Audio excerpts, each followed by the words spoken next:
පහවසර විෂය නිර්දේශයට අයත් රූඩි හා ඉඟිවැකි. අපි මුලින්ම ඉගෙන ගමු පුතේ රූඩි හා ඉඟිවැකි කියන්නේ මොනවද කියලා.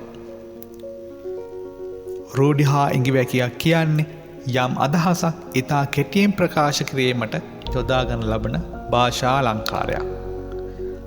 තවද රූඩි ඉඟිවැකිවල එහි මතුපිට අර්ථයට වඩා යටි අර්ථයක් දැකගත හැකි.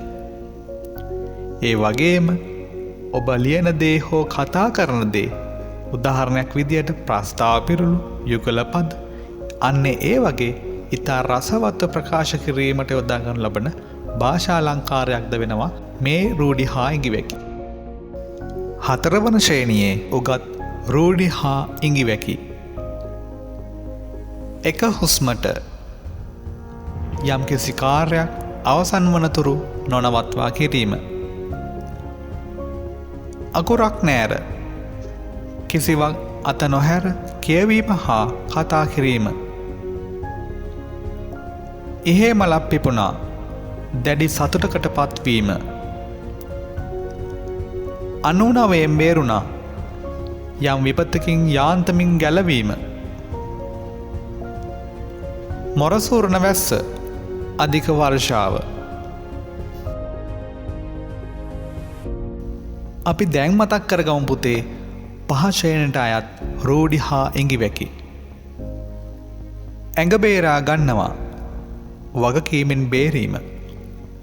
හීන්දාඩිය දැම්මා දැඩිසේ බියට පත්වීම.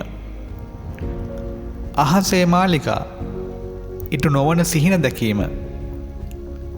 අබමල් රේණුවක් ඉතාම කුඩා ප්‍රමාණයක්. මුරුංගාත්තේ තියෙනවා රවටනු පිණිස වර්ණනා කිරීම. දැන් අපි බලමු පුතේ ඔයාලා ඉගෙනගත් රූඩි හා ඉඟිවැකි ඔයාලට හොඳින් මතකද කියලා. එක හුස්මට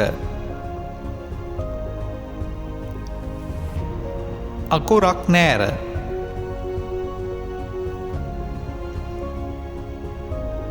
ඉහේ මලක් පිපුණා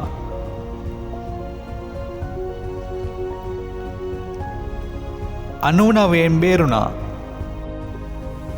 මොරසූරණ වැස්ස.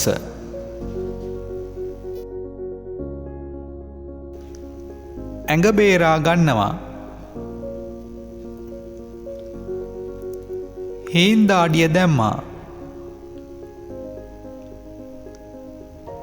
අහසේ මාලිකා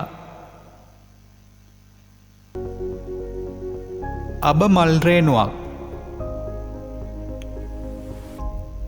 මුරුංගාත්තේ තියෙනවා.